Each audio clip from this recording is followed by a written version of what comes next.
생방송으로 최강욱 의원과 고소의 전략 진행한다. 이 시간을 너무너무 학수고대하고 있다는 우리 애청자, 애독자 여러분들이 많습니다.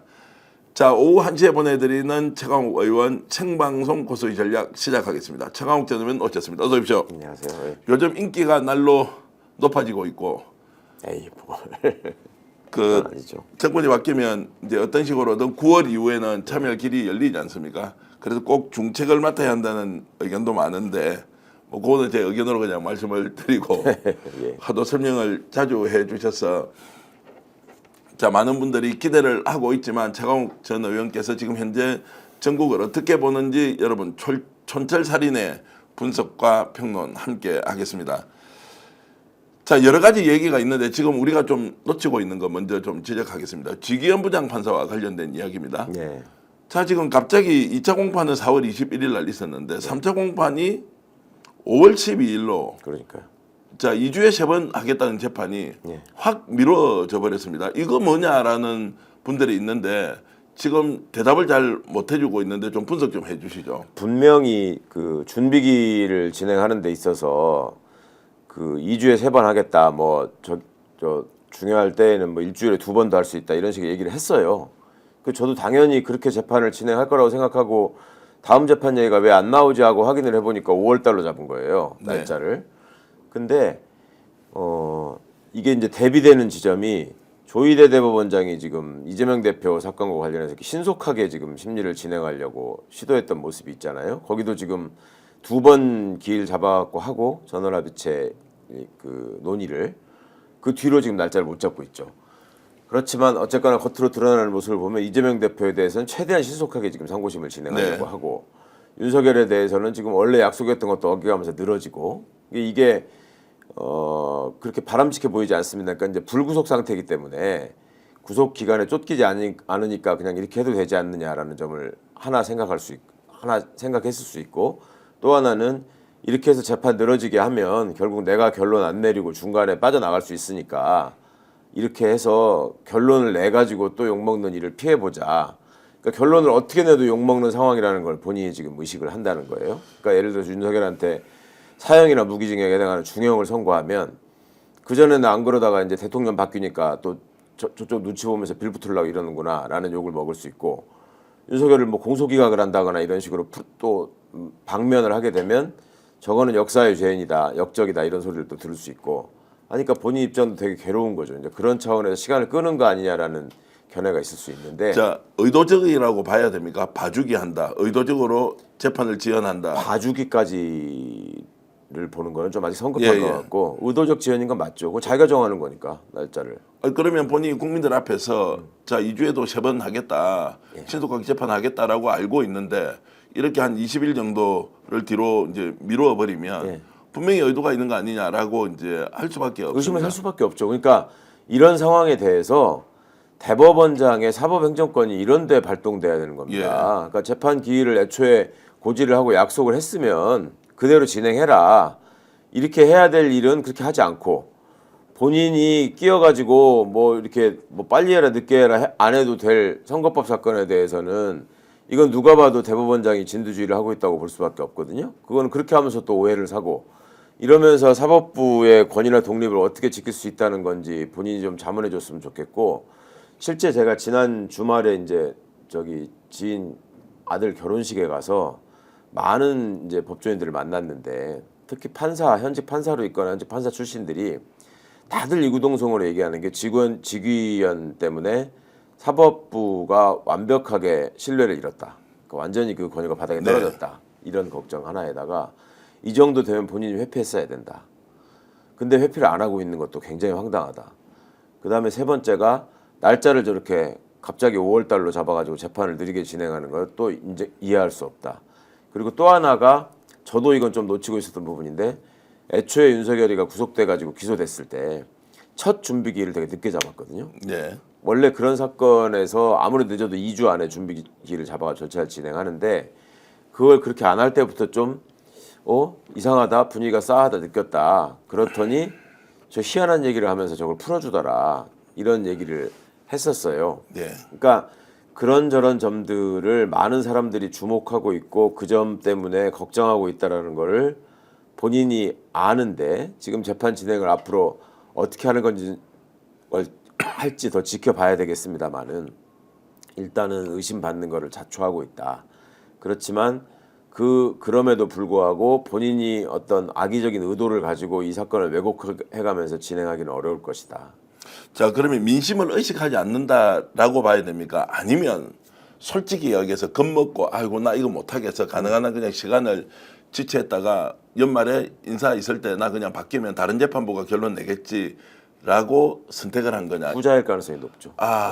이제 자신이 없으니까 그냥 미뤄버리는 거다. 그 자신이 있고 없고를 떠나서 예. 일단 본인이 처해 있는 그러니까 자기가 대한민국 사법부에서 가장 유명한 사람이 됐다는 걸 본인도 알아요. 예. 아니까 이 상황을 어떻게든 벗어나고 싶은데 그거를 정상적인 절차를 통해서 회피를 하면 됐었는데 그것도 늦었단 말이에요. 지금. 예.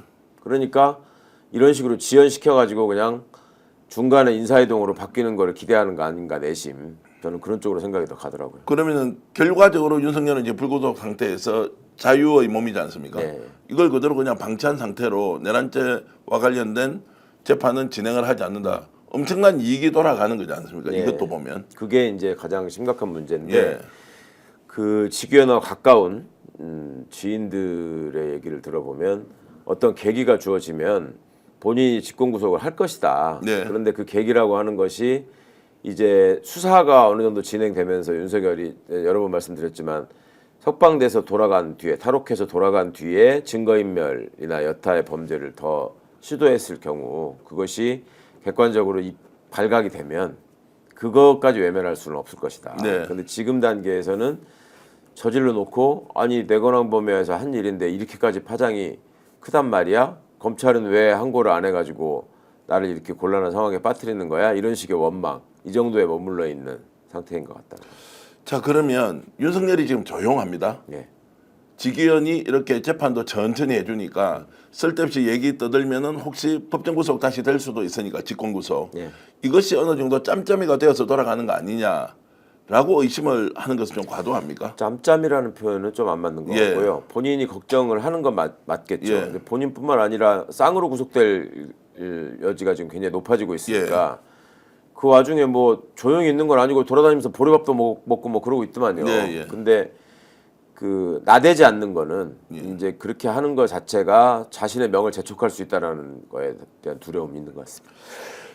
그러면 이제 이 정도 상황이면 조희대 대법관은 이재명 항소심 그리고 상고심은 엄청 속도를 내서 지금 당장 5월 13일 뭐 이전에 끝을 내겠다라고 하는 것까지 가지 않습니까? 예, 예.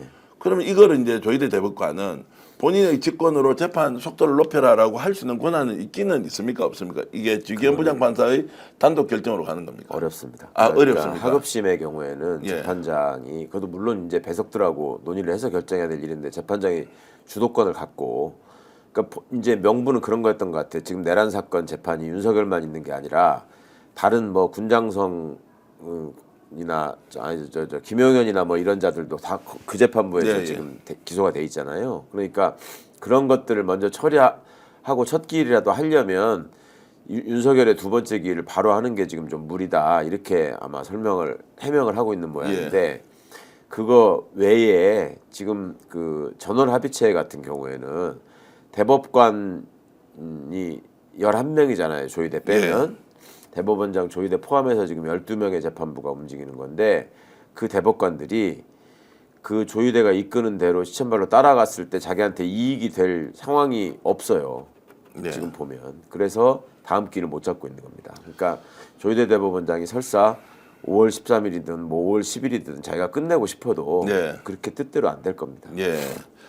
자, 아까 이제 결혼식장에서 뭐 현직 판사들도 이렇게 예. 법조인들 중 만나 보셨다고 했는데 검사들은 이번에 사표 낸 사람들이 많이 있다고 예. 합니다. 윤석열 지금 뭐 괴물 정권 경험하고 나서는 그냥 떠나야 되겠다라고 하는데 난파선에서 탈출하는 거죠. 그렇죠. 이제 판사들은 아직까지 이제 신뢰가 잃었다고 걱정을 많이 하지만 여기서 뭐 사표를 내고 아예 옷을 벗겠다 이런 사람들은 아직 눈에 띄지는 않는다. 지금 판사는 원래 지금이 사표 내는 시즌이 아니라서 그렇고요. 예, 예. 네, 좀 지나고 나면 어떻게 될지 봐야 될 것 같은데 일단은 그러니까 굉장한 위기 의식을 느끼고 있는 건 맞는 것 같고 예.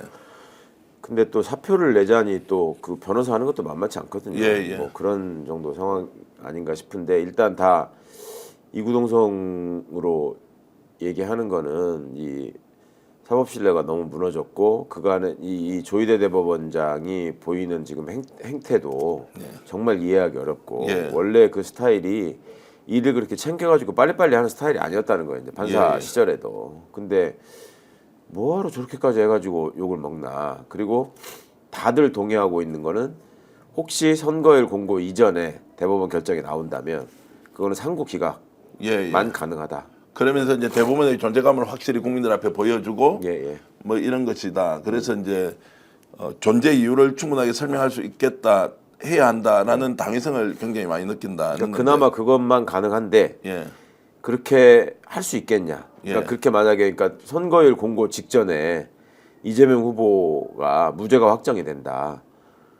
그러면은 선거 하나만 아니에요? 예, 그다음에 그러니까 그런 거를 조희대가 감수하겠냐? 이제 이때까지 땡겨서 이만큼 했고 이 전원합의체에서 논의가 진행되는데 바로 결론이 나지 않는다. 이런 핑계로 시간을 더 끌지 않겠냐? 이렇게 보는 게 다수. 어떤 것이든 정치적이지 않습니까? 조희대 대법관 같은 경우는. 근데 지기현은 재판을 윤석열 봐주기처럼 보이는 것인데 늦추고 그리고 이재명 후보에 대한 재판은 저렇게 속도를 내 가는데 지금 이제 국민들 시선에서 조금씩 멀어지고 있어서 그래도 오늘 최강욱 의원께서 상황을 설명해 주시니까 훨씬 더 이해가 많이 되고 그러니까 지금 감사를 해야 한다. 판사한테 예. 걱정해야 될 거는 유일하게 한 가지밖에 없어요. 그러니까 그 수사권이 애초에 공수처에 없었던 거 아니냐. 예. 그거 가지고 공소기각할 가능성.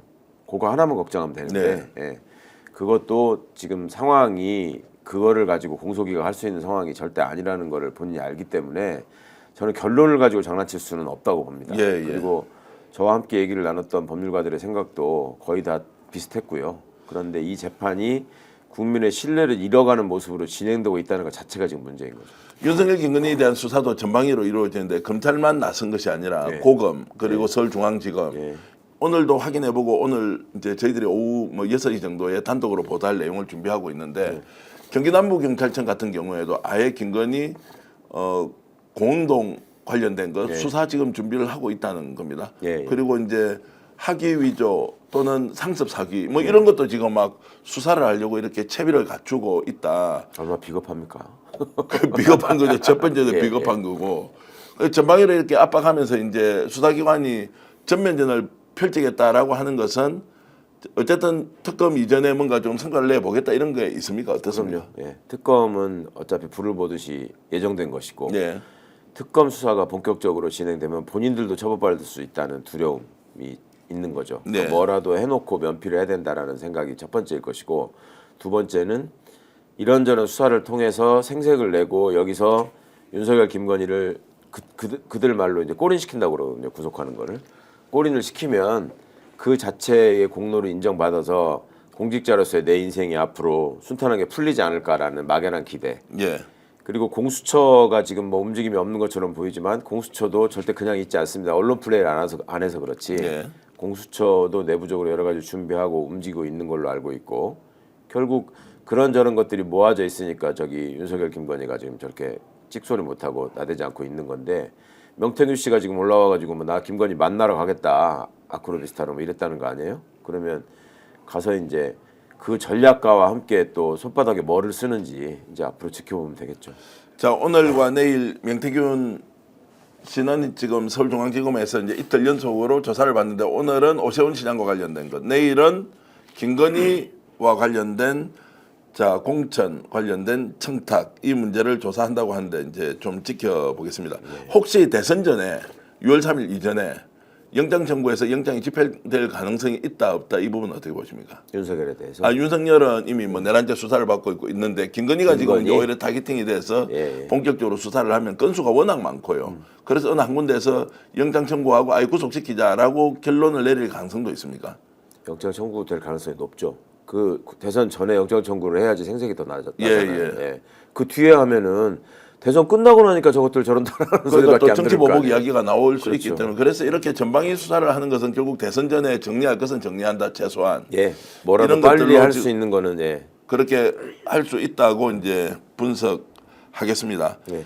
자, 오늘 여러분들과 함께 생방송으로 고소의 전략 진행하고 있습니다. 최강욱 전 의원 오셨는데 최강욱 전 의원이 정말로 찐 윤석열 죄송합니다. 최강욱 전 의원이 댓글을 제가 조금 놓쳐버렸는데요. 댓글 너무 많이 달아주셔가지고 붙들어 놓지를 못했는데 최강욱 의원이 지금 현재 돌아가고 있는 이재명 후보의 상황을 가장 잘 안다. 뭐 이렇게 지금 말씀을 주셔서 질문을 좀 제가 이제 가보겠습니다. 여러분 지금 13,000분 가까이 들어와 계신데 좋아요 누르지 않고 이 방송 보고 계시면 좋아요 눌러주시면 동시에 더 많은 분들이 전국에서 해외에서 방송 볼 수 있다 말씀드립니다. 구독 누르지 않으신 분도 구독 눌러주시고요. 최강욱 TV도 함께 구독 좋아요 방송 진행 중이거나 방송 끝났을 때 최강욱 TV도 꼭 구독 눌러주시면 고맙겠습니다. 이제 오늘 본격적인 토론 진행하겠습니다. 이재명 후보의 이런 이제 보수 진보 논쟁에서 아예 이제 실용 논쟁으로 가버려서 야 너 보수야 진보야라는 이제 질문이 좀 이상해져 버렸습니다. 그렇죠. 이게 이제 잘 가고 있는 겁니까? 의미가 없어져 버린 거고 그 결정적 요인이 이제 저들이 후보 경선 과정에서 보인 저 수준 이하의 모습 때문에 그런 논의 자체가 성립이 될 수 없는 환경을 본인들 스스로 만들었죠. 그냥 한다는 소리가 서로가 상호 비방을 유치하게 하는 거 말고 그냥 이재명 악마와 왜 저들의 전략이라는 게 과연 있고 비전이라는 게 있는 것인가. 그러니까 저것들은 뭐 때문에 정치를 하고 뭐 때문에 대통령이 되겠다고 나선 것인가를 국민들이 전혀 알 수가 없잖아요. 그러니까 그 과정에서 이재명 대표가 보이는 어떤 정책행보, 민생행보 이런 것들이 주목받을 수밖에 없고 그러니까 지금 무슨 이념 논쟁 뭐 이런 것들은 의미가 없는 상황이 됐고 누가 더 국민들을 위해서 제대로 일할 수 있고 이 망가진 나라를 다시 살릴 수 있느냐 이쪽으로 갈 수밖에 없는 상황인 것 같습니다. 자, 윤여준 전 장관 영입도 잘한 거라고 보시죠? 네, 잘한 거라고 보죠. 누가 주도했다고 오늘 우리 방송에 이제 공개를 한번 해보죠. 누가 주도해서 윤여준 장관을 영입했느냐? 저는 뭐 알 수 없는 부분이고 뭐 후보가 직접 만나지 않았겠습니까? 정확한 이제 답이고요. 제가 취재를 해보니까 후보가 직접 영입을 했다. 그거 아니면 워낙 중요한 이제 인물이어서 직접 영입해서 대한민국이 가야 할 방향에 대해서 그리고 한두 번 이 정도로 접촉한 것이 아니라 그 전에 만났던 것도 있지만 평소 자문도 구하면서 실제로 자 뭔가 큰 그림을 그려야 하는데 역할을 해달라고 했고 오늘 또 강금실 전 법무부 장관도 이제 총괄선대위원장으로 영입을 했더라고요. 개인적으로 잘 아시죠? 자, 이건 또 어떻게 봐야 됩니까? 강금실 장관 하면 굉장히 그러니까 청렴하고 강직한데 유연한 정치인, 관료, 뭐 변호사 이렇게 우리가 인지가 되어 있습니다. 여러 가지로 강금실 장관이 예전에 시민들한테 좋은 기억으로 남아 있는 분이고 또 여성이시고 여성인데도 불구하고 절대 어떤 무리한 행보나 돌출 행동을 하신 적이 없고 그리고 이게 이제 여성이 돌출 행동을 한다는 말이 아니라 여성 정치인이 본인의 존재감을 과시하기 위해서 잘못 보여주는 어떤 행동을 한 적이 없다라는 말씀을 드리는 거고요. 그리고 지금 이제 공동선대위원장으로 합류하셨다라고 하는 거는 이재명 대표 입장에서는 그 후보가 되고 나서 대통합을 되게 강조했잖아요. 근데 지금 민주당 당원과 지지자들 일각에서도 친명의 반대가 친문인 것처럼 또 혹은 친노가 완전히 뭐 구시대의 어떤 유물인 것처럼 이런 식으로 자꾸 분열적인 언어를 하는 분들이 있기 때문에 그런 점들도 염두에 둔 그러니까 우리 민주개혁 진영은 하나다라는 점을 보여주는 행보 아닌가 선택 아닌가 싶습니다. 자, 오늘도 님께서는 편견 없는 이재명의 식견이 놀랍다. 국민들 위하여 진심으로 정말 수고합니다. 이렇게 박은영님 글 주셨고요. 그리고 이재명 대통령이 최강욱 의원을 크게 쓰실 겁니다. 미술관님. 혹시 찐팬이나 광팬은 아니시죠? 이분이 미술관님이 이렇게 좋은 의견도 주셨는데 모르겠는데. 저는 읽어보는 것만 해도 기분이 좋습니다. 강금실 장관 이름 오랜만에 듣습니다. 여행자님 다 모이자 다 모여라. 자, 엄마 나간다님 자유님 자퐁드레님 위너짱님 투유님 자 여러분들 이렇게 일개미님 자 이렇게 좋은 분들 댓글 계속 주시는데 여러분 의견 공유하면서 방송 진행하고 있으니까요. 계속 시청해 주시면 고맙겠습니다. 좋아요가 한 4,200분 왔는데 지금 한 15,000분 보시면 한 10,000명 정도 좋아요 좀 눌러주시면 안 되겠습니까? 요즘 제가 좋아요 병에 걸려가지고요. 좋아요 좀 많이 눌러주시면 고맙겠습니다. 자 오늘 그 권오을 전 의원 있지 않습니까?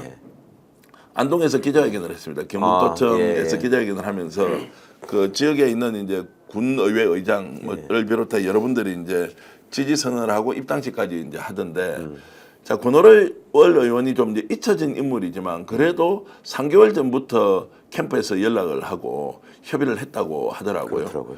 아 그래서 이제 그걸 보니까 실제로 많은 분들을 광범위하게 접촉을 하고 있고 또 실제로 실용이라는 이름으로 중도보수 진영을 완전히 좀 장악해보자 이렇게 계획을 세우고 있다. 권오월 전 국회 사무총장이기도 하고 삼선 국회의원이 이렇게 들어온 건 어떻게 보십니까? 일단 이재명 대표가 같은 고향이잖아요. 예예 안동이죠. 예. 그 전부터 좀 교분을 쌓으셨던 것 같고 권오울 의원이 한나라당 시절에 국회의원을 한 사람인데 그래도 그 안에서는 나름 합리적 행보를 했던 분이죠. 네. 그리고 박근혜 때도 그렇고 이번도 그렇고 이 대통령의 탄핵에 찬성하는 입장이었던 걸로 알고 있는데 뭐 그런 차원에서 지금 계엄에 반대한 내란에 반대하는 세력을 하나로 모아서 이 나라를 다시 이렇게 세워야 된다. 예. 그런 어떤 이재명 대표의 일관된 입장 그리고 그 대통합을 통해서 압승을 해야지만 지금 준동을 시작하고 있는 저 파시스트들의 그 입지를 확 좁혀가지고 이 소멸시킬 수 있다. 이런 큰 어떤 그림 하에서 움직이는 모습인 것 같고 너무나 뭐랄까 이제 보수 쪽으로 우클릭만 계속 지금 하고 있는 행보 네. 아니냐라고 걱정하시는 분들도 일부 있던데 그만큼 이 내란이나 계엄 상황을 겪은 후에 민주개혁 진영의 지지자들의 결집도나 이런 건 단단한 것이고 네. 거기에 플러스 알파가 필요하다라는 생각에서 또 그런 전략 하에서 움직이는 걸로 보입니다. 자 중도보수 쪽에서 이제 호감도가 굉장히 높아지고 있다라는 것 알고 계시고 지지율로 이미 여론조사에 이제 드러나고 있는데 자 조금 이제 냉정하게 좀 질문을 드려보면 이런 대세론이 초반에 허니문이냐 아니 오히려 확장될 것이냐 어느 시점에 좀 정체가 될 것이냐 지금 전반적인 흐름을 보시면 어떻습니까? 대세론이 꺾이려면은 그걸 꺾을 만한 무슨 신선한 이슈가 나와야 되잖아요. 예. 근데 저 사람들 지금 소위 상대 당에서 하는 걸 보면 한덕수 씨가 나오냐 마냐 이게 지금 가장 큰 이슈예요. 저 네. 사람들 선거와 관련해서. 그 두 번째 이슈가 한덕수하고 단일화를 어떻게 하냐 안 하냐 뭐 이런 거란 말이에요.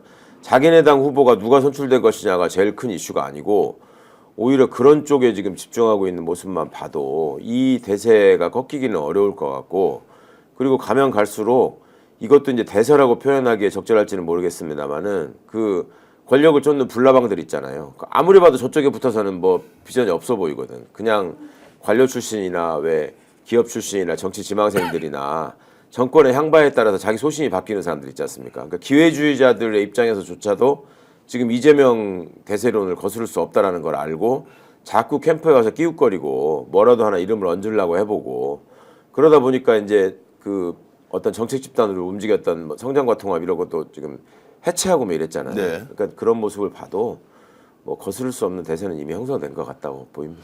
자 버스 투어로 이제 전국 그 순회를 하는 모양입니다. 이재명 후보가. 그런데 이제 처음으로 가는 지역이 대구 경북이고 네. 강원이고 경남으로 간다.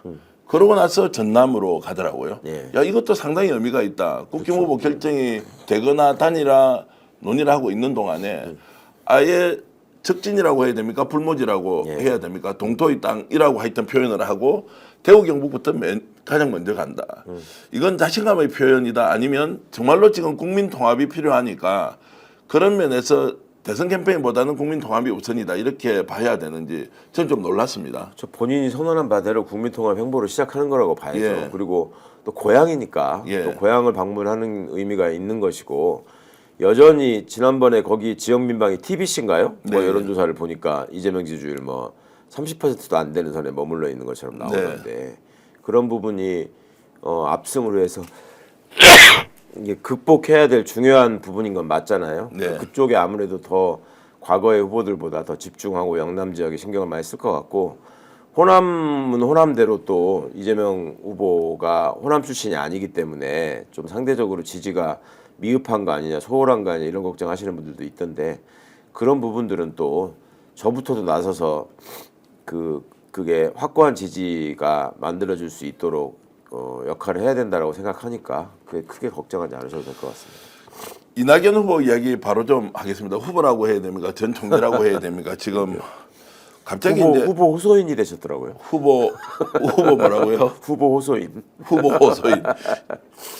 어떻게 봐야 됩니까? 지금 아니 문재인 정부 때 총리였고 대선 후보 지지율이 1등이었지 않습니까? 네, 대통령 자리가 눈앞에 있다고 생각했었던 분이죠. 당대표 할 때까지만 해도. 너무 아쉽고 안타깝죠. 이분이 이 정도 함량밖에 안 되는 분이었나라는 거를 그냥 정동영 의원하고만 비교를 해봐도 너무 드러나잖아요. 그래서 이런 행보를 꼭 하셔야 되는 건지 의문이고, 그러니까 뭔가 그 이낙연이라는 분의 캐릭터를 놓고 보면 제일 특징적인 게 이 자존심이거든요. 엘리트 의식이라고 표현하시는 분도 있고, 지나친 자존심이라고 말씀하시는 분도 있는데, 그 자존심이 되게 상했다라고 느끼시는 것 같고, 그거를 이런 식으로 계속 잘못된 방식으로 이걸 풀 수 있다고 생각하시는 일종의 이상한 트라우마가 형성돼 있으신 거 아닌가 싶어요. 네. 아니 그러면은 논리대로 보면 한덕수하고 단일화를 하면 후보가 되기도 어렵지만 만에 하나 후보가 됐다고 하더라도 그러면은 문재인 정부 총리인데 국민의힘 후보로 대통령 선거에 출마한다. 이게 이제 일단 우리의 사고 체계로는 설명이 안 되지 않습니까 지금?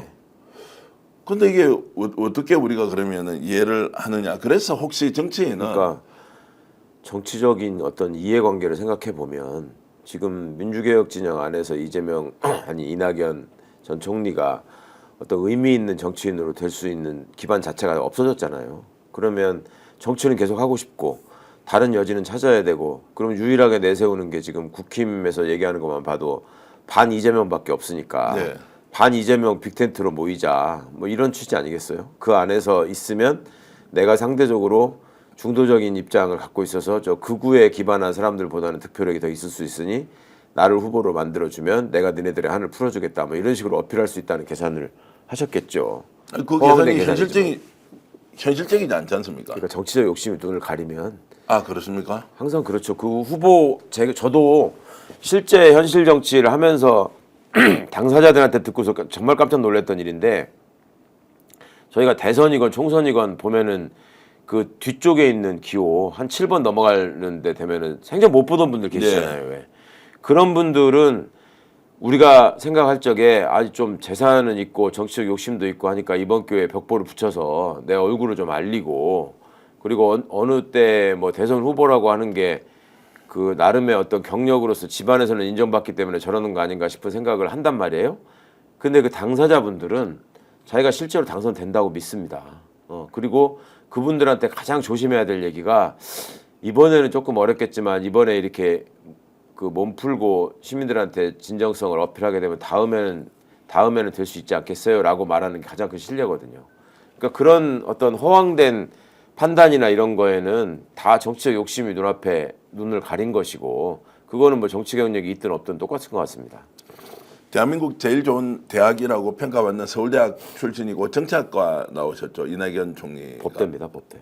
서울법대 나왔고 김부겸 전 총리는 불편하지만 이번에 이제 어쨌든 선대위에 합류를 했습니다. 그분도 서울대 출신이지 않습니까? 거기 정치학과 나왔고.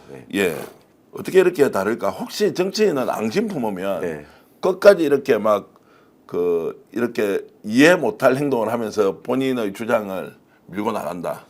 민심도. 이낙연 전 총리는 제가 청와대 있을 때도 이렇게 뵙고 얘기를 들어보고 그 뒤에 국회에서도 이렇게 말씀을 들어보고 하면 자기 확신이 되게 강한 분이에요.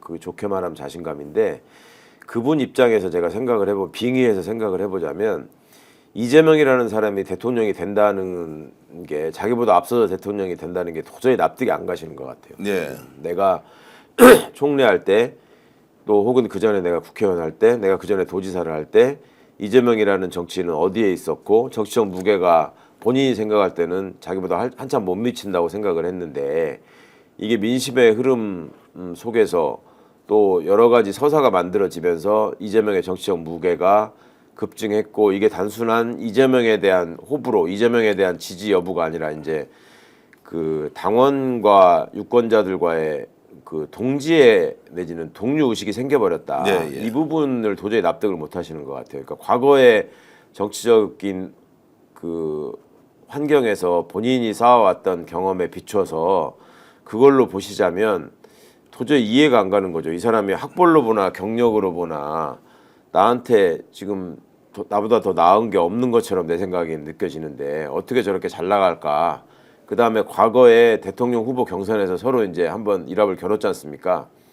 그때 패배했던 게 굉장히 쓰라리였던 것 같고 그로 인해서 근데 그때 벌어진 게 이제 이낙연 캠프에서 대장동 사건을 네. 던졌다는 거잖아요. 예, 예. 이제 그 부분은 계속 본인 입장에서는 확신을 갖고 밀어붙이지 않으면은 극복할 수 없는 주제가 지금 돼 있잖아요. 그게 일종의 이낙연 및 이낙연 캠프의 정체성이 돼버린 측면이 있기 때문에 거기서 벗어나지를 못하고 일종의 오기를 부리시는 게 아닌가.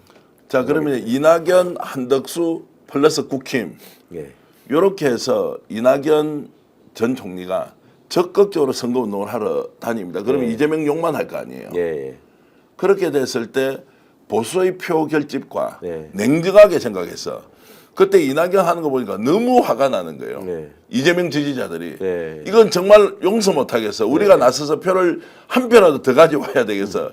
라면서 이렇게 일종의 분노의 표출 같은 것과 비교하면 이낙연은 그러면 보수 쪽에 가면 보수는 좀 이익입니까? 오히려 손해입니까? 이 부분은 어떻게 보십니까?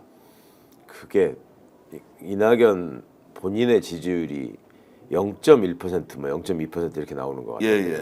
그런 분이 가서 내가 보수를 표방하고 반 이재명 전선에 최선봉에 서겠다라고 하는 게 예. 그들 입장에서 글쎄요 사람이 하나 더 왔으니까 사람 숫자로 하면 플러스다라고 생각할지는 모르겠지만 정치적으로는 손실이죠. 네. 이게 어떻게 더하기가 되겠습니까? 예, 그리고 예. 말씀하신 것처럼 이낙연 본인이 어필할 수 있는 지역이라고 하는 게 정치적인 어떤 결집을 이룰 수 있는 데가 영남은 불가능하잖아요. 애초에. 네. 호남에 가가지고 어필해서 내가 표를 뺏어오겠다 이렇게 얘기를 하시는 수밖에 없을 텐데 그거는 본인의 경쟁력이 없다라는 게 지난번 총선에 광주에서 출마해가지고 참패한 걸로 이미 입증이 됐고 예.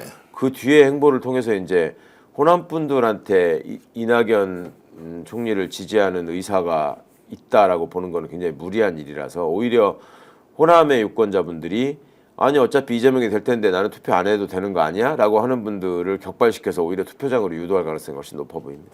제가 한덕수 캠프를 잘 아는 분에게 오늘 오전에 전화를 해서 물어봤습니다. 네. 혹시 이낙연 전 총리가 이렇게 기자회견을 해서 우리 손잡고 빅텐트 만들자라고 했느냐? 네. 이분 대답은 그랬습니다. 그럴 리가 있느냐고 우리가 왜 거기 전화를 해서 기자회견을 하라고 하겠냐고. 네.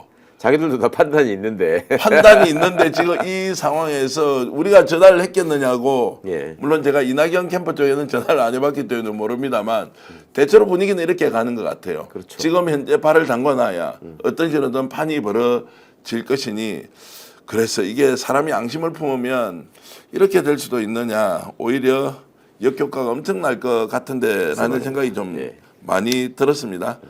지금 2만 분 가까이 이렇게 생방송 고소의 전략 최강욱 의원과 함께 주요 정치 현안 나누고 있을 때 들어와 계신데요. 일개미님, 윤준현님께서 슈퍼챗 이렇게 보내주시면서 크게 응원해주고 계십니다. 최강욱 전 의원 응원하시면서 저도 응원해 주시는데 저도 감사히 받겠습니다. 좋아요 좀 눌러달라는 것은 요즘 방송할 때 제가 입에 붙어 있습니다. 좋아요 좀 많이 눌러주셔야 이 방송 끝나더라도 전 세계에서 우리 또 오늘 프로그램을 더 많이 볼 수 있다 이렇게 여러분께 이제 호소를 드리고요. 주깨비님께서는 이낙연 학교 선배지만 참 어리석은 사람이다. 그리고 국민의힘 통합에 나서는 이낙연 내란 지지자 나가라. 이제 젊은 사람들 많은데 밑에서 치고 올라는 후배들에게 물려주라. 이렇게 손 선생님이 이렇게 올려주셨고요. 이낙연 때문에 윤석열이 탄생한 거나 마찬가지다. 제발 정치판 떠나라 구름다리님. 이낙연 너무 보기가 좀 그렇습니다. 이렇게 파란풍선님 주셨고요. 자, 민주당 대선 후보는 학벌보단 능력과 공감이다. 이런 말씀 뉴스 원픽 TV님 주셨습니다. 이미경님, 에스더님, 그리고 가미님, 자, 그리고 크림베리님 여러분들 고맙습니다. 그러니까 민심을 읽지 못하고 예, 아집에 사로잡힌 정치인이 어떻게 급격하게 몰락하는가를 지금 이낙연 총리가 예. 몸으로 다 보여주고 계신 것 같아요. 예. 어찌 보면 하나의 역사적으로 남기는 확실한 증거, 뭐 이런 지표 이런 게 될 것 같습니다. 그 청하호 의원께서도 이제 서울대 법대 나오셨지 않습니까? 그러면 우리가 가장 선호하는 대학이 이제 서울대, 그것도 공부 제일 잘하는 사람이 법대 이렇게 이제 다 갔는데 스스로 표현하시기를 뭐 서울대 법대 내랑과라고 이제 말씀을 하셨지만 실제로 이제 이재명 후보 뭐 이런 걸 보면서 우리가 갖고 있던 이제 선망하는 대학들 있지 않습니까? 뭐 스카이 대학에 그다음에 판검사에 전문직 종사자 이런 부분에 대한 게 어느 순간에 굉장히 많이 깨졌다. 이게 소용이 닿지 않는 곳이 매우 많구나. 이런 것도 이번 대선 과정을 거치면서 많이 느끼는 것 같습니다. 이재명 후보가 사람을 쓰는 것도 보면. 네. 저는 그게 너무 다행이라고 생각하죠. 예. 오늘도 보니까 서울대 강원택 교수인가가 뭐 K 엘리트의 몰락 뭐 이런 식의 칼럼을 쓴 것 같던데 네. 그 말미를 그렇게 맺었더라고요. 윤석열이가 아크로비스타에 돌아가면서 다 이기고 돌아왔다라고 하는 순간 K 엘리트는 마지막 부분까지 다 파멸 했다. 그러니까 엘리트라는 호칭은 세상을 이끌어가는 어떤 지혜, 헌신 이런 것들이 있을 때 가능한 얘기인데 그간에 우리 사회가 가지고 있었던 여러 가지 잘못된 그 출세주의 구조 때문에 그 시험 성적이 높은 사람이 인격적으로도 훌륭하고 판단력도 앞서고 정의감도 뛰어날 것이다라고 하는 착각, 그런 환상 이런 게 우리 시민들 사이에도 많이 그게 그 은연중에 이렇게 자리 잡고 있었고 그런 어떤 착각을 통해서 윤석열이가 손바닥에 왕자를 쓰고 대통령까지 된 건데 그 민낯을 너무나 유감없이 보여줌으로 해서 오히려 역사를 발전시키는 데 큰 기여를 지금 하고 있다. 윤석열이가 일종의 역행보살로. 예초에 제가 그 기억이 납니다. 윤석열이 처음에 초기 내각 그 구성원들을 지명하고 나서 여러 가지 문제가 막 속출했잖아요. 도덕성의 문제도 그렇고 과거에 제가 인사검증을 담당했던 사람의 입장에서 보자면 도저히 이거는 문 앞에도 오지 못하고 탈락시켜야 될 사람들이 청문 대상자로 국무위원 후보로 추천되는 걸 보고 이제 경악을 했는데 그때만 해도 윤석열이가 출근할 때 도어 스태핑을 할 때입니다. 그때 기자들이 이런 인선이 잘 됐다고 생각하느냐고 물으니까 이렇게 역대 정부에서 이렇게 훌륭한 사람들이 많은 걸 본 적이 있냐라고 얘기했거든요. 네, 예. 그때 그 훌륭한 사람이라는 거의 의미가 예. 서울대 나온 사람이라는 의미였어요. 네, 예. 그러니 그런 식의 천박한 생각을 갖고 있는 자가 대통령이 아니라 왕노릇을 하려고 하고 그 밑에 가가지고 뭔가의 이득이나 이권을 노리던 자들이 왕을 벌거벗은 임금님한테 완전히 멋진 옷을 입었다라고 추앙하게 급급한 그냥 내시 같은 자들이 다 모여 있었으니 이 정부가 망할래 안 망할 길이 없었고 그거를 마지막까지도 한덕수 최성목이 지금 미국에 가서 무슨 짓을 하고 왔을지 모르는 저 매국적 행태로 지금 다 보여주고 있는 거 아닙니까? 네. 그러니까 이 민낯이 까발려진 거에 대해서 저는 굉장히 그 다행이라고 생각하고 그간에 제가 여러 차례 기회를 빌어서 말씀드렸던 게 진실로 확인되고 있어서 한편으로 뿌듯한 면도 있고 제발 앞으로 이제 시민들이 우리 사회를 이끌어갈 사람들을 택하실 때 그 사람이 살아온 길과 그 사람이 뭔가 성취한 결과물 그 능력을 보고 선택을 하셔야지 그냥 선거 공보에 써 있는 학벌, 학력, 무슨 고시 합격 여부 이 사람이 어느 정도까지 높은 지위에 있었나 이런 거에 이제 더 이상 속지 않으셨으면 좋겠다 생각합니다. 최강욱 의원이 이제 서울대 법대를 나왔기 때문에 그렇게 이제 아까 착각이라는 표현을 쓰시면서 우리가 잘못 알고 있었다라고 하지만 제가 이제 인지하고 있는 것은 좋은 대학 가서 공부 열심히 해서 사법고시 하는 사람은 우리보다 좀 국가관이 좀 남다를 것이고 애국심이 좀 더 있고 공적으로 뭔가 헌신하고 봉사하는 사람이다라고 우리는 인식을 하기 때문에 오히려 그들은 그런 책임감을 남보다 더 가진 사람이라고 우리가 상식적으로 생각을 하고 있었던 그러니까 적도 있었거든요. 그게 완전히 잘못된 상식이라는 걸 제가 말씀드리는 거죠. 착각일 수밖에 없는 게 그 우리 사회에서 예전에 이제 제가 어디 대중 강연을 가면은 1965년도에 최고 히트곡이 뭔지 아십니까? 이렇게 여쭤보거든요. 네. 1965년. 예. 지금부터 60년 전이죠. 예. 회전의자라는 노래 예, 아세요? 예. 김용만 선생이 부르신 회전의자라는 노래 있었어요. 예, 예. 빙글빙글 도는 의자 회전의자에 임자가 따로 있냐. 예, 이렇게 예. 하고 마지막 말미 부분에 억울하면 출세하라 출세를 하라 이렇게 1절이 끝납니다. 예. 2절은 억울해서 출세했다 출세를 했다 이렇게 끝납니다. 예. 그러면 그 시절 언저리에 태어난 사람들이 지금 한국 사회에 상층 엘리트를 형성하고 있어요. 그리고 지금 우리 대표님 같은 분들이 저 정도 학벌과 저 정도 노력을 해서 저렇게 어려운 시험을 통과할 정도면 어떤 성실함을 넘어서는 국가관이나 뭐 통찰력이나 어떤 지혜가 나보다 낫지 않겠냐라고 생각하시는 부분이 출세의 상징이 과거에 서울대 법대였고요. 예. 출세와 욕망의 상징이 고시였고요.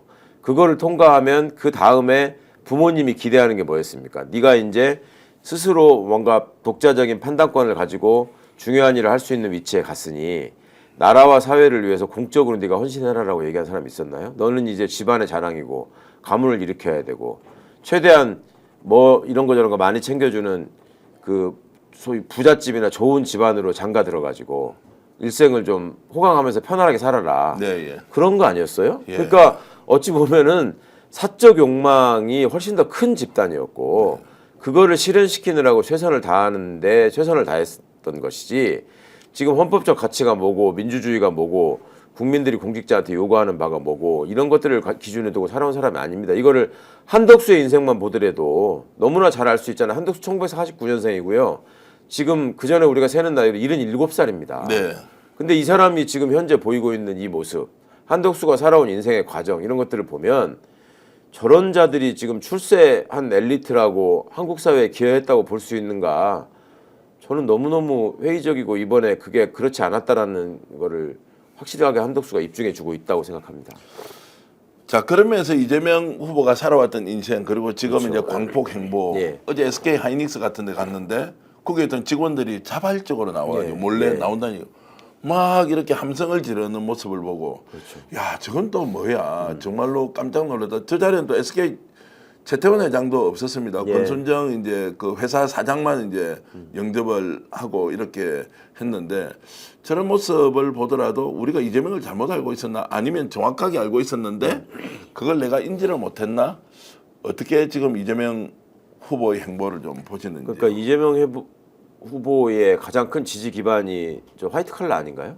그렇습니까? 그러니까 저기 예. 가가지고 환호를 받는 아니 민주당의 전통적인 지지 기반이 원래 화이트 칼라잖아요. 예, 예. 화이트 칼라 중산층 뭐 40, 50대 여기 아닙니까? 근데 지금 저 직장 생활을 하면서 특히 저 대기업에 다니면서 윤석열이 보였던 경제 정책이나 이거를 봤던 소위 영민한 지금 젊은 회사원들이 그 판단을 못 할까요? 예, 예. 저는 당연한 모습 아닌가 싶고 오면서도 제가 그 생각을 했거든요. 이재명 후보가 이 시대에 왜 이렇게 압도적인 지지를 받아가지고 민주당의 대통령 후보가 됐을까? 저는 이 그 독재와 그 현대사에서 벌어졌던 여러 가지 그 특권과 질곡의 행태의 모순의 집합체가 윤석열, 김건희 부부에 다 총체적으로 집약돼가지고 나타나서 지금 망하고 있는 상황이라고 생각하고 네.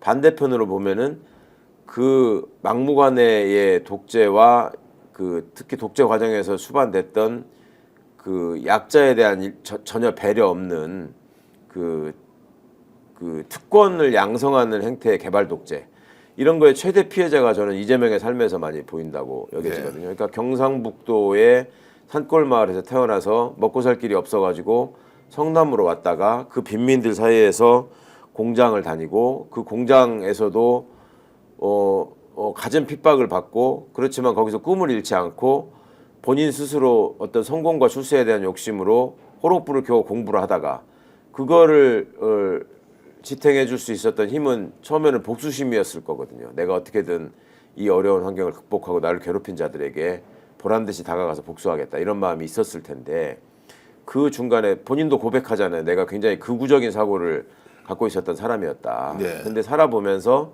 실제 시민들의 삶을 보면서 생각을 완전히 바꿨고 나의 삶이라는 게 내 쓰임새가 어느 쪽에 필요할까 그리고 나로 인해서 사람들이 행복해질 수 있다면 그리고 나 같은 삶을 사는 사람이 우리 사회에서 더 이상 생기지 않는다면 얼마나 좋을까 이런 생각을 했다는 게 이재명의 공적 헌신에서 가장 우리가 인정해주고 또 많이 기대하는 부분이잖아요. 그러니까 그런 어떤 한국 현대사가 그동안에 쭉 진행되어 온 과정에서 극단적으로 대비되는 양대 인물이 지금 드러났고 우리 국민들한테 그러니까 그간의 성공 신화를 통해서 만들어진 괴물의 본질과 민낯이 어떤 것이었는가를 국민들이 제대로 다 보신 거고 그 과정에서 피해를 입은 피해를 입은 그리고 그 어려운 삶을 자기 의지와 능력으로 극복해 왔던 사람을 이제 선택할 때가 왔다. 이렇게 보고 계신 거 아닌가. 그래서 이재명이 시대 정신을 상징하는 지금 대통령 후보가 돼 있지 않은가. 그렇게 생각합니다. 이건 방송에 안 나온 이야기인데 조갑재 대표, 정규재 그 대표 전주필과 함께 식사를 얼마 전에 했지 않습니까? 예. 그 자리에서 조갑재 대표가 이재명 후보하고 대화를 나누면서 어떤 느낌을 받았느냐고 누가 이제 질문을 이제 바깥에서 사석에서 했는데 굉장히 낙천적이더라. 예. 깜짝 놀랐다는 거예요. 이미지나 이런 걸 보면 굉장히 강하고 이럴 예. 줄 알았는데 너무너무 낙천적이어서 그런 고난과 어려움을 이런 특유의 그 희망 그리고 낙천성 이런 걸 가지고 극복한 사람이다. 그래서 깜짝 놀랐다라는 얘기를 하더라고요. 이재명 대표가 실제로 많이 이렇게 흡수도 빠르고 굉장히 잘 성장하는 정치인이죠. 그러니까 저도 그런 걸 많이 느끼는데 제가 이재명 변호사 시절부터 알았단 말입니다. 근데 그때 이재명과 지금의 이재명은 진짜 다른 사람일 정도예요. 그러니까 그리고 본인 스스로도 그렇게 얘기해요. 그 죽을 고비를 여러 번 넘겼잖아요. 그 사법 살인을 당할 뻔도 했고 실제 물리적 살인을 당할 뻔도 했고 한데 그런 과정을 겪으면서 인생관이 달라졌다. 삶을 대하는 자신의 태도가 달라졌다 이런 얘기를 하는데 그거는 진심이고 그런 과정에서 시대와 함께 호흡하는 정치인으로서 본인의 위상이 지금 자기도 모르게 설정이 돼버렸는데 거기서 오는 자신감과 여유가 왜 없겠습니까? 그리고 그런 자신감과 여유를 바탕으로 해서 당연히 낙천적인 모습이 생길 수밖에 없죠. 그거를 조갑재 선생 같은 경우에는 또 이재명이라는 사람에 대한 어떤 선입견이 되게 안 좋았을 거기 때문에 더 그게 더 남다르게 느껴졌겠죠. 예. 지금 많은 분들이 댓글 주고 계십니다. 여러분 고맙습니다. 이렇게 바쁜 중에도 글 계속 올려주고 계시니까 기분이 아주 좋습니다. 에스더님께서는 최강욱 팬입니다. 다 맞는 말입니다. 동시대 사람으로서 참 공감되는 말씀 감사합니다. 이렇게 주셨고요. 고맙습니다. 최강욱님은 같은 서울대 나왔는데 어쩜 이리 더 다를까요? 이런 분들이 우리나라 위해 일해 주시길 바랍니다. 장래다님 주셨고요. 예, 서울대 나오신 분들 중에서도 훌륭한 일 하는 분 저는 많다고 생각하고요.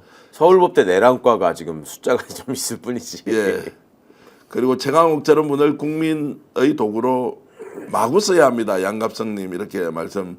국가와 국민을 또 생각하는 정치인이다. 불세출의 정치인 이재명 쾌도난마 난세의 영웅.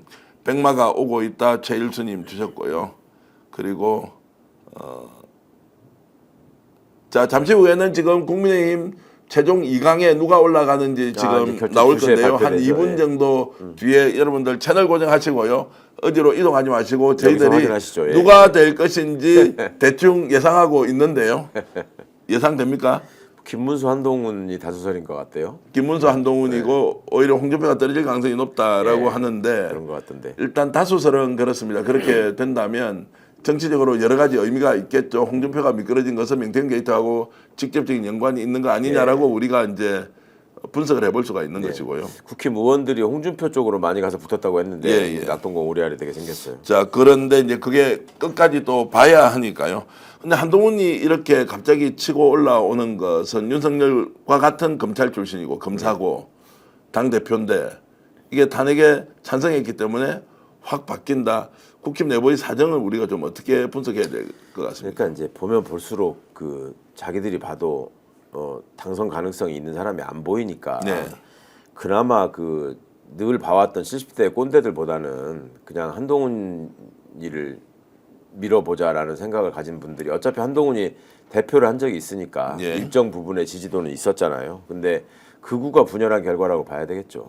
극우가 아무리 자신들의 어떤 정체성을 부정하려고 해도 지금 나라를 망치는 세력일 수밖에 없고 근데 그 사람들이 큰 어떤 식견을 갖고 있다기보다는 이상한 야욕에 지금 휩쓸려 있는 경우가 많이 있어서 김문수 홍준표 싸움에 서로 가담하면서 그냥 자멸하는 거 아닌가 싶습니다. 자 그러면 이제 한동훈이 뜨면 만약에 김문수와 두 사람이 경합을 벌인다. 최종 후보는 누가 될 것 같습니까? 김문수 한동훈이 최종 후보로 이제 둘 중에 한 저는 사람이 처음부터 김문수 후보를 지지했고 될 거라고 예측했던 사람이고 또 당원 투표가 지금 50%가 반영이 되잖아요. 그럼 더더욱 김문수한테 홍준표도 아웃되고 하면 둘이 붙었을 때는 김문수한테 유리한 상황이 되지 않을까. 자, 2시간 이제 됐으니까요. 지금 생방송으로 지금 하고 있는지 저희들 제작진이 확인하고 있습니다. 여러분들 이 방송 잠깐 보고 계시면 자, 그러면 오늘 이제 두 사람이 정해져서 과반이 될 사람은 없겠죠. 예, 과반이면 없겠죠. 이제 예. 결선이 없는데 예. 과반이 나올 가능성이 좀 낮아 예, 보이시는 불가능할 거고. 것 같고. 자, 그러면은 이제 누가 될 것인지 여러분 지금 잠깐 지켜보겠습니다. 저도 지금 유튜브를 통해서 라이브 방송 나오는 것이 있는지 한번 챙겨보겠습니다. 혹시 여러분들이 저보다 먼저 알면 한번 알려주시면 고맙겠습니다. 대표님한테는 뭐 속보로 먼저 올 수도 있잖아요. 예, 문자 그렇게도 올 메시지가. 수도 있는데 예. 자, 지금 이제 발표를 하는 것 같은데 잠깐 같이 한번 들어볼까요? 예. 저는 현장에 선관위 호준석 대변인입니다. 여러분과 똑같이 저도 멸사 공공 그리고 선공 후사 해야 된다는 그런 간절한 마음을 가지고 여기 섰습니다. 아시는 대로 어제 그저께 당원 77만 명 상대 이제 투표가 실시가 됐고요.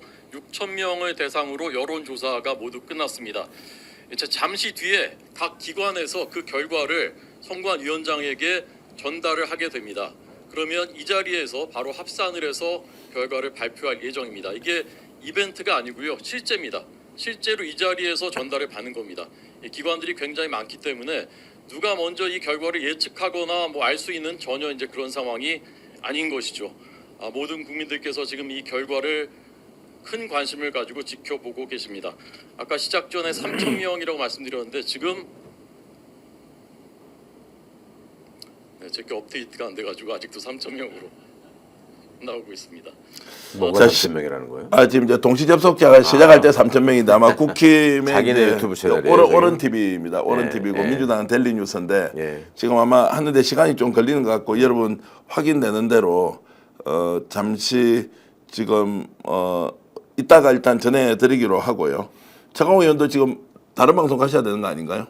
네, 시간이 전혀 급한 건 아니고 저 결과 듣고 가도 결과 되는데. 듣고 가도 되겠습니까? 지금 이제 결과가 나오는 대로 여러분들께 알려드리기로 하고요. 엄청 공을 들였다. 그러나 공을 들인 것보다는 흥행에선 실패했다. 이렇게 이제 평가할 수 있겠죠. 그 공을 들인 게 그 수준. 그래도 나름대로는 굉장히 재밌게 한다고 그러게요. 막 쇼 같은 걸 많이 하더라고요. 예, 나름 기획한다고 이상한 짓을 굉장히 많이 만들었던데 예. 그게 그 수준, 그 당의 수준이 그 정도까지 참혹하진 않았던 것 같은데 예. 참 안쓰럽더라고요, 한편으로는. 실제 현실 인식이 좀 잘못된 캠페인들이 많았죠. 그러니까요. 국민들 민심이 어떤지, 자기들이 뭘 가지고 논쟁해야 되는지, 그러니까요. 이런 게 너무 부족해서 어떻게 그렇게 사람 예. 시민들의 생각과 동떨어지고 지네들끼리 그렇게 할 수 있는지 예. 참 신기하더라고. 위기 의식을 못 느끼는 것 같아요. 이게 예. 위헌 정당이고 내란 정당이라는 시민들의 인식이 가볍다고 생각하는 것 같아요. 예. 국민의힘 당사에서는 지금 이제 최종 결과 발표 전에 국민의례를 하면서 아마 공식 행사를 진행 중인데 결과 나온 대로 여러분들과 함께 공유하겠습니다. 자, 그러면 오늘 이제 후보가 결정이 두 사람이 되면 나머지 두 사람이 누구를 지지하느냐도 매우 중요하지 않습니까? 그러면 확실하게 떨어질 것 같은 사람, 네. 안철수 후보는 2명 안에 못 들어가는 것이 거의 확실시되지 않습니까? 예. 안철수 후보가 누구를 지지할 수 있겠습니까? 취재하는 게 얼마나 의미가 있을지는 모르겠습니다만은 그 토론이나 이런 과정에서 한동훈이 보인 그 싸가지 없는 태도 때문에 예. 나머지 사람들이 그 한동훈을 지지하겠습니까? 예. 김문수를 지지하면 지지했지. 그러면 지지하지 않고 또 이렇게 그냥 모래성처럼 다 무너져 버린다. 그렇죠. 그러니까 홍준표, 안철수가 김문수를 지지한다는 게 어떤 의미가 있는지는 모르겠으나 예. 그분들이 뭐 김문수를 지지하고 김문수 밑으로 가서 그러면 저 한덕수하고 단일화되는 데 있어서도 김문수를 지지해서 김문수를 후보로 만들자 그런 지지를 하기보다는 한동훈을 떨어뜨리기 위해서 나는 김문수를 지지한다. 예. 그렇게 움직일 가능성이 높아 보이고 결국 나중에는 뭐 한덕수, 김문수 중에 조금 더 자기 나중에 당권 잡는 데 유리한 쪽으로 하지 않을까 싶네요. 실제 국힘의 내부 사정으로 보면 나중에 원팀이 돼서 대선을 치를 수는 있겠습니까? 대선 때야 자기들 내부적으로 뭐 어떤 사정이 있을 망정 겉으로는 뭉치는 듯한 행동을 보일 수는 있겠죠. 근데 사실은 속으로 이미 다 골마 터졌잖아요. 예, 예. 지금 저 사람들 생각이 대선 승리가 아니라 지금 당권을 누가 가져가느냐에 모여 있다는 걸 내부 사람들도 다 얘기하던데 네. 대표님도 많이 듣지 않으셨어요? 예, 예. 오로지 관심이 그거더라고. 그리고 예. 그걸 통해서 이제 지방선거 공천 때 자기 어떤 이득이나 입지를 극대화하려는 뭐 그런 정도 남은 것 같던데. 여러분 오후 남은 시간 행복하게 보내시고요. 저희들 여러분들의 압도적인 격려와 지원 덕분에 137만 명 구독 돌파했고요. 여러분들과 함께 계속 손잡고 가겠습니다. 최강욱 TV 구독 누르시는 거는 이 방송 끝나면 바로 최강욱 TV 구독해 주시면 밤에 혼자 하시는 방송 진짜 재밌습니다. 제가 들어보니까 너무너무 잘하시던데요. 최강욱 TV도 꼭 구독해 주시고 다음 주에 또 뵙겠습니다. 여러분, 이번 목요일도 한번 나오시더라고요. 예. 목요일 날 이제 대선 전략 정치본색에 출연하시는데 그때도 기대해 주시면 고맙겠습니다. 여러분 안녕히 계십시오. 고맙습니다. 감사합니다. 오늘 방송 어떠셨습니까? 마음에 들었다면 구독, 좋아요로 스픽스를 응원해 주십시오. 여러분들의 구독, 좋아요는 가장 큰 힘이 됩니다. 스픽스 구독, 좋아요.